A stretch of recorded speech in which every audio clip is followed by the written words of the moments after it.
Hey man, say man, it's the kid that did, the one that went global, Mr. Ace Apollo himself, man. I am your rapping ass homeboy favorite rapper. And right now, I'm checking in with Check In TV. You did? Shit. I did good today. That niggas can fuck my shit. Turn me up a little bit, Seth. This is Check In TV. I was lonely at the bottom. Through it all, I never stopped. Now I'm ballin' without them. Don't try to fuck with me now. You gotta keep that same energy. If you on that side, stay on that side. Oh, keep that same energy. It's been a long road. It's been a long, long, long road. It's been a long road. It's been a long road. It's been a long road. It's been a long, long, long road. It's been a long road. It's been a long. Yo, it's Check In TV. So let the people know who we here with. Hey man, say man, it's the kid that did, the one that went global, Mr. Ace Apollo himself, man. I am your rapping ass homeboy favorite rapper. No cap. Okay. So let the people know where you from, man. Hey man, I'm from Stone Mountain, Lithonia area, man, the whole east side. I'm from that way. Okay.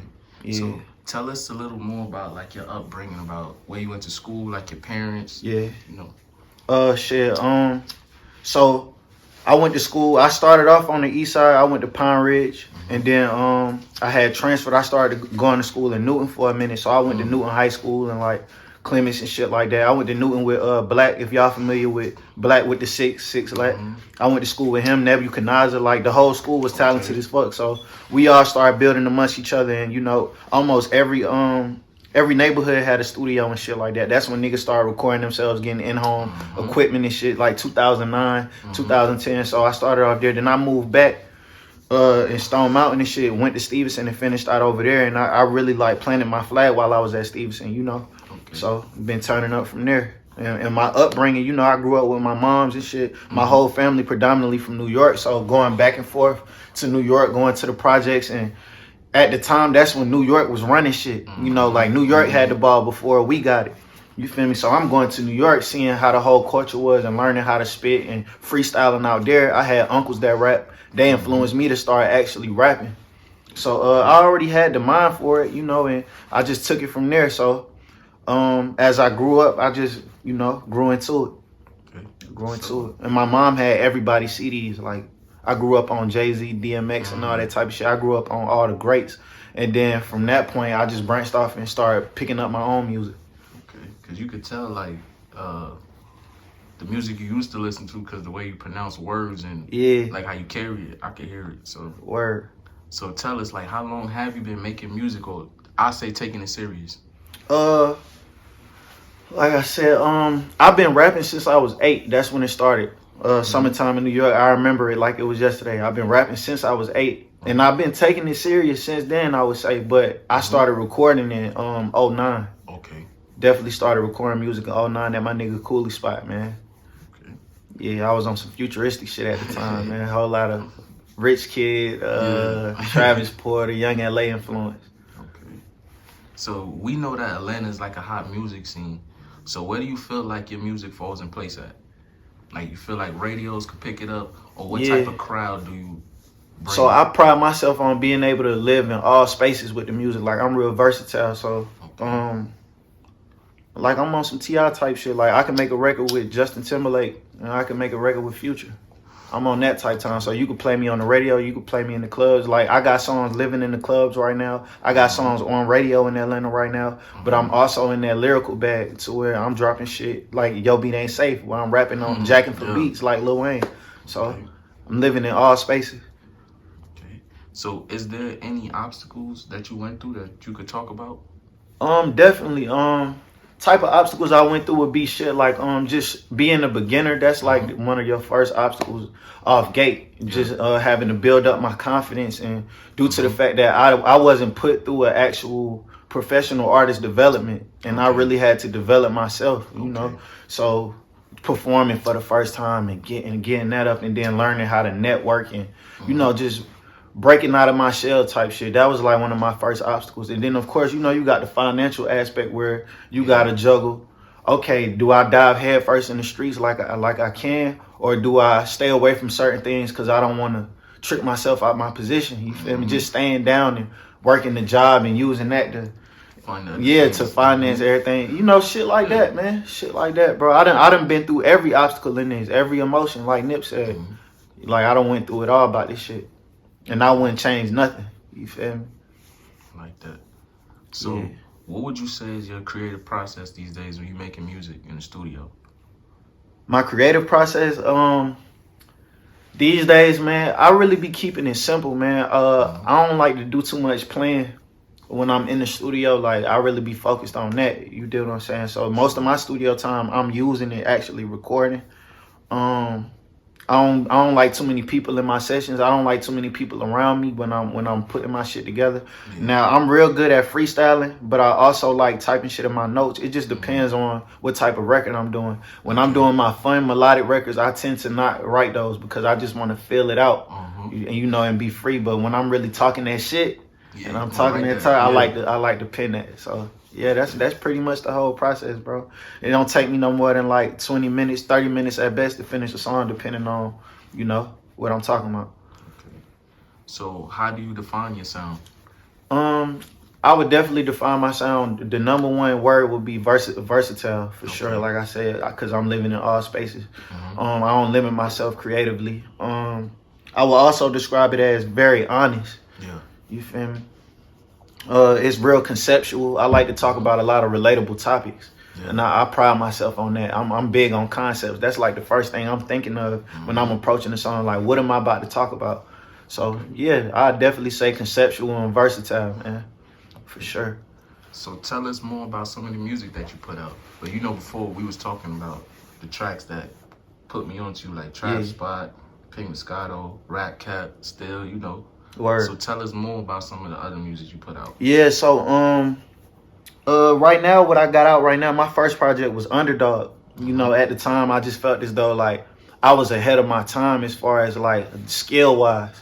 I felt like I was better than most niggas with this shit, bar for bar. I was starting to really feel myself. I'm like, damn, I feel like I'm an underdog. Like, they praising these niggas. I know I'm hard. Woo, woo, woo. So I dropped Underdog first. And I had a couple of records on there. I started like figuring out my sound. Then that's when I came with the whole Yo Beat Ain't Safe concept. Yo Beat Ain't Safe. Volume 1, my boy Shag actually gave me the idea because I was supposed to drop an album called Safe, School Ain't For Everybody. Yeah. And he was like, before you do that, I feel like, I'm the one who started the freestyle videos in the car. Like, it's documented. Yeah. I was the first nigga to do that shit. You feel me? So my nigga was like, you need to take them freestyles and do some Lil Wayne shit.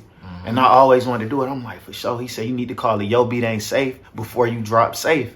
And I said, bro, you smart as fuck. So that's how I dropped that to show the freestyle bag. And that series really started elevating shit. And then I put together For the Love, where you got your records like Still, which is a song that I always wanted to make. I felt like it was like my theme music. It was some real rap shit. It was something that I really wanted to do. I didn't make it for nobody but me.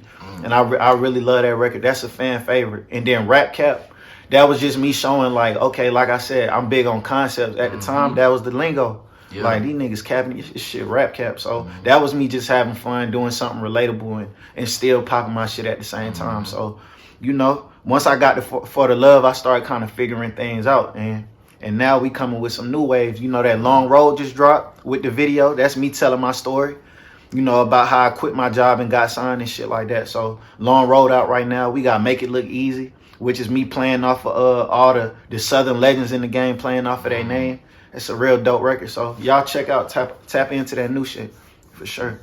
And I could say too, like, you know how to use your voice. Word. On the tracks, like, cause from listening, that's really what gets people tuned in. If you know how to use your voice, and most artists, they don't, cause they just got the little, the engineer doing. Yeah, the engineer. But you could actually hear you have a voice other than, you know what I'm saying? Right. So that made me tap in. Believe that. So tell us about who are some of like the engineers or producers that you're working with. Some of the producers I'm working with currently, we got Crazy Figs, which is I'm signed to Break 'Em Off music group, so that's like their main producer. Figs, he produced a lot of records for Asian Nate, my label mate. She going on tour with Mulatto right now. Shout out to Nate, man, congratulations. But me and Figs got a lot of records. I got a new producer / engineer that I just locked in with named AJ, or A3, my fault. Yeah, A3. fucking crazy, man. The sound we putting together is bananas. It don't really sound like nothing else that's out right now. Like, it's crazy. He really elevated my sound. So yeah, I'm working with A3, Figs, Drum Dummies. A lot of y'all familiar with Drum Dummies. So yeah, that's like the main people that I've been locking in with lately. And you know, I got a couple of other producers. All producers tap in, man. I'm working with everybody. Shout out to Mondo. We got some new shit on the way. Mondo, Money Moon shit. Okay. Yeah, man. Say that. For sure. So let's talk about future collabs or collabs that you have out now. Collabs that I have right now, I'm really, this year in 2022, I want to focus on getting a lot more collabs in. Like, that was one of the things I put on my my list of goals for the year. So I done locked in with Slick Show Love. He with the Show Love Collective in Atlanta, man. He going crazy, man. So we just got a record in. Shout out Slick. I collaborate with ESP Neek a lot. Like, we frequent collaborators. If y'all familiar with Jason Jabbar, he tough too. We be collaborating a lot. Yeah, man, as far as like bigger names, I ain't really been tapping in with nobody yet. Like, I'm trying to see who gonna be like that first like mainstream household name. You feel me? It have been a lot of people who've been showing interest, but nothing has like materialized yet. So we gonna see, man. Okay. Shout out to Benny the Butcher though. Benny showed me a lot of love. Like, me and Benny might fuck around. I was gonna say, did you listen to him? Yeah. Me and Benny, we probably gonna put something together. We gonna see though. Okay.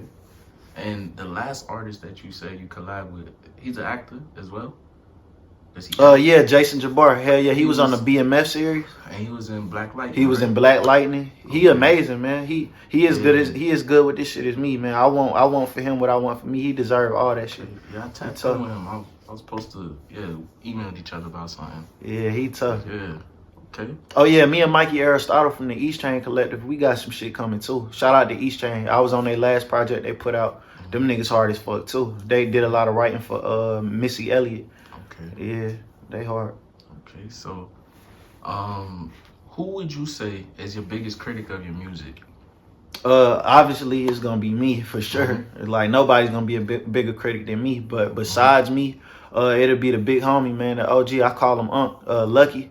He in the Long Road video with me. I met him at UPS when I was working there, and we both quit, and he ended up lining it up for me to get signed. But yeah, the big homie, he a big critic. Like, he come to a lot of my sessions and be like, nah, you gotta say it better than that. You gotta do this. Or he'll be like, nephew, that song ain't, you could have did better than that. Or he'd be like, that shit was fucking crazy. And the nigga gonna stand on it that ain't nobody harder than me. So basically him and like all my niggas, they my biggest critics. I don't really entertain yes man. Like, I'm straight on that shit. Yeah. For sure. So what would you say is your biggest inspiration in the music? The biggest inspiration in the music would definitely be just like everything that I hear, like whatever music I hear, it don't matter from who. I get inspired from everything I listen to. It don't matter what type of record it is or who it is. It inspires me. Like, I don't knock nothing I hear. It's just all about the creativity. And then I basically just go off of real life. Life write the music for me. The life and the production write the song, bro. I just listen and I just, I grab what I hear. So definitely real life, bro. Okay. Real life. Everything I go through, I put that shit on wax. So tell us, can you name 3 artists that influenced your style of music that made you? Yeah, definitely. The 3 artists would definitely be Wayne off top. It's not too many niggas who I listen to more in life than Lil Wayne. Like, so he in my DNA with his rap shit. And then I would say definitely Hov was the foundation of that. It go Hov and then Wayne. It's like a whole family tree of niggas who inspired me. So it go Hov and then Wayne. That's where my lyrical shit come from, the punchlines and shit like that. And then the last one I would have to say Future, because other than them niggas, as far as the melodic wave of things and that vibe, I got the majority of that from him. Just listening to a lot of him and how he put shit together. So those 3, Hov, Wayne, and Future for sure. Okay. So how do you feel about the support that you get? Yeah, man, I feel like I don't have nothing to complain about when it comes to that area. Like, I ain't one of them niggas who be like, man, they ain't supporting me, they ain't fucking with me. I get a lot of love. A lot of people not scared to tell me in person too, Did it have to grow up to that? Or did you just have people in the beginning just like, yo? I ain't gonna lie, it been like that. Like, I feel as though I was ass starting off, but niggas in every stage that I went through from being a little nigga to now, people said I was hard. It was just always something about me. It was always something about the way I kicked my shit, and people always fucked with it, and they always told people about it, which why I got the confidence I got now. You did. So I would say I've been having supporters from the beginning. Now family, that's another story, because you know you gotta win your family over more than most people, because they want to see you be successful in life, and they want to see you well off. So how rare is it? I mean, not rare, but how common is it that somebody in your family doesn't do things the traditional way, like having a job and going to school, and they doing good? So I'm doing something I'm breaking generational curses, and I'm doing shit nobody in my family has really done before. Exactly. You feel me? So I had to gain their support as far as my dukes and, you know, my uncles and grandma and all that. But now everybody on board, because they see things, they got to see it. You can't really knock your family for not fucking with it. I had to learn that, though. And that I say that to every artist, like, don't take it personal. When, like, your friends or your family, you feel like they ain't supporting you like they should, that means you lacking in some areas on your end to where it's not translating yet. Keep going. Give them no choice. They gon' see. They gon' see. But, yeah, everybody support me, bro. Okay. Everybody support the kid. So where do you see yourself within a year with this music? Within a year? Oh, man, so much could change, bro, in 12 months. That's what I said. Like, now at this point in my life, I see how 12 months ain't shit, bro. I don't think of a year like I used to. It used to be like, man, it's a whole year, man, this shit. When you really got shit to worry about day after day, week after week, month after month. So a year from now, I just see all these seeds that I'm planting, I see them continuing to grow. Like, I don't even see no end goal or no finish line for all of my goals. I just feel like I'm gonna have to keep sitting down and rewriting them and taking it further. So I feel like a lot of seeds I'm planting now, as far as like the music I got that nobody heard, as I start putting it out, by this time next year, everybody done heard it. I will be getting booked on them big stages, and everybody gonna be on my line. You know, I'm trying to start a bidding war behind this shit. So that's where I see it at next year. Like, just manifest. Yeah, for sure. Okay. So, do you feel like at any point in time, if the music is not gaining the attention, would you need a gimmick? Would I need a gimmick? That's a good ass question.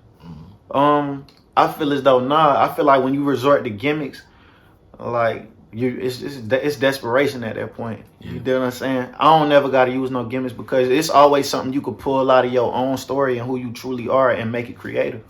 You dig what I'm saying? Like, I worked at UPS in real life. A lot of rappers that try to shy away from that and try to like portray another image. Yeah. I just took my real life and turned it into a whole music video in the song, that Long Road I just put out. So you don't really gotta do no gimmicks or nothing. Pull from your real life and pop it off of that, bro. Word. It's just like a book or a movie. If you can't pull from you don't need to be doing this shit. And all them gimmicks, it come with a lot of things that wasn't meant for you. You did. So that's why you see a lot of niggas getting into a lot of bullshit. And I'm not one of them. I be staying out the way. I'm straight on the gimmicks, bro. I don't want what they come with. Yeah, bro. You did. It's a lot. So, I know you signed to an independent label now. Yeah. So, if you were to sign, would it be to a major or a distro? I feel like I'm gonna do whatever makes sense for me, and I feel like everybody should do the same thing. It ain't no set formula, it ain't no set recipe, and if a nigga try to tell you it is, then he really just projecting what's working for him on you. Like, do what work best for you. I got a situation right now that's unique to me. For somebody else, they might be like, man, fuck that.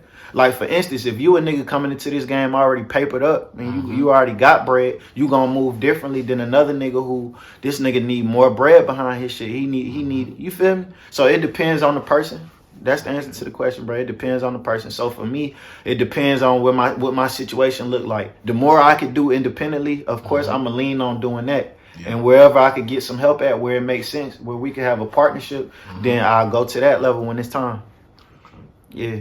So do you believe in a plan B, or you know that music's gonna work? Hey, it's working. It's working now. You feel me? I ain't got to worry about plan B unless the only time I use plan B. You know what I'm saying? I ain't even got to speak on it. Yeah. That's the only plan B I know about. You know what I'm saying? For sure. But yeah, we still on plan A. Pussy niggas on plan B. For real. Sure. So is there any like business ventures or merch that you got out? We working on the merch right now. Like all of those type of things, we putting that together now. Cause I'm gonna keep it funky with you. I'm gonna keep it a being, bro.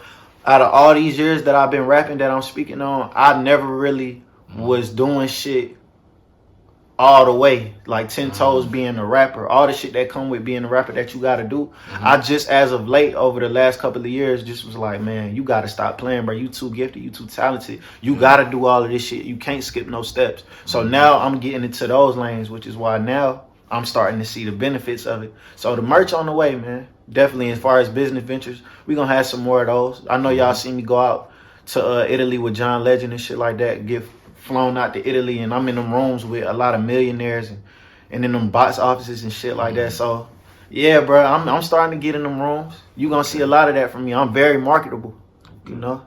Sure. For sure. So tell us, who are top 5 artists, all upcoming, that you listening to right now? Not nobody that's already on the radio. Oh, you mean like already up on? Yeah. and coming? Yes. Tell us who you listening to. Up and coming right now, I would definitely say Jason Jabbar, formerly known as Valid Jason. Home's going crazy right now. Like his stage presence is crazy. We threw a show together. He bring them people out. He can make any type of record. He tough. Also the letter M, that's my bro. He hard as fuck. He just got signed to a division of 300. So yeah, the letter M going crazy right now. He got some records right now. Don't sound like nobody else shit that he got coming. He just let me hear. And he can go bar for bar with anybody. So the letter M, Jason Jabbar, up and coming. Deontay Hitchcock, my bro. We a lot of people like put us like in that same vein as far as like bar for bar. He's going crazy. His music is amazing. Who the last two? We got Deontay Hitchcock, the letter M, Jason Jabbar. Definitely Asian A. Asian A would break them off. My label mate, she going crazy right now. Y'all tap in and A. She a hard worker. She coming with them vibes. She tearing the club up. She look good. So yeah, Asian A. And for that last one, man, y'all don't be mad at me, bro. He only gave me 5, bro. He only gave me 5. Last one, up and coming, man. I'm really fucking with Clue going crazy right now. Okay. Yeah, my nigga Clue. He used to go by King Clue. Now it's just Clue. CLEW. He hard as fuck, man. So y'all tap into Clue. Okay. All right. So tell us, like, where can we find your music? You know, your Instagram, Twitter, if you have. Yeah. You can follow me on Instagram and Twitter at 1Ace Apollo. That's the number 1 Ace Apollo. You know, I'm on TikTok too. If I'm not mistaken, it's Ace Apollo. Ace_Apollo or Ace Apollo _ one of them. That shit be tripping me out, bro. I want all my shit to just be Ace Apollo. Everybody gonna have to come up off my name, bro. You did. But yeah, you can find me on TikTok, Instagram, and Twitter, man. I'm on all streaming platforms, so don't even ask me that. At this point, I get offended when people be like, you on this? I'm on all that. Nah, for real. So yeah, you can find me on everything, bro. I do gotta get on that Facebook shit, though. Okay. Definitely gotta get on Facebook. So Facebook on the way, man. For sure. But yeah, y'all tap in. The number 1 Ace Apollo, man. So do you have any last minute shout outs before we head out? Last minute shout outs, man. I want to shout out my family. You know, I do this for my last name, not my first name before anything. So shout out to the family, man. You dig what I'm saying? Anybody with my bloodline in them that's with me. Shout out to my tribe. Shout out to my game, man. Full circle, up and at it. Shout out to Break 'Em Off, you know, the label. You know what I'm saying? Shout out to everybody that's fucking with me out there, that's really dead ass supporting me, you know, rocking with me, listening. If you watching this, if you a new fan, you an old fan, I don't give a fuck, man. Shout out to everybody rocking with us. And man, shout out to what's this? The check-in, right? Yeah, shout out to the check-in. You did. For sure. For sure. Hey, we wish you nothing but the best in your future, man. Believe that. Respect. Here we out. I'm the best thing smoking since Young Dro. Fuck nigga freeze me. Hey, I'm the best rapper alive. I took the title from Weezy. Hey, I motivate all the thugs. They listen to me like Jeezy. Hey, I was influenced by Thug, but I am not slimy or greasy. Hey, I am not a human being. I'm a whole nother species. I'm in the city. They speaking the slime language. Niggas be throwing up B's and C's and K's. You thought it was sign language. Y'all must think I'm new to this. Master P, I'm true to this. Mini Draco with the cooling kid. Clips longer than the movie script. I can go from the big stage to the big screen like. Shit. I did good today.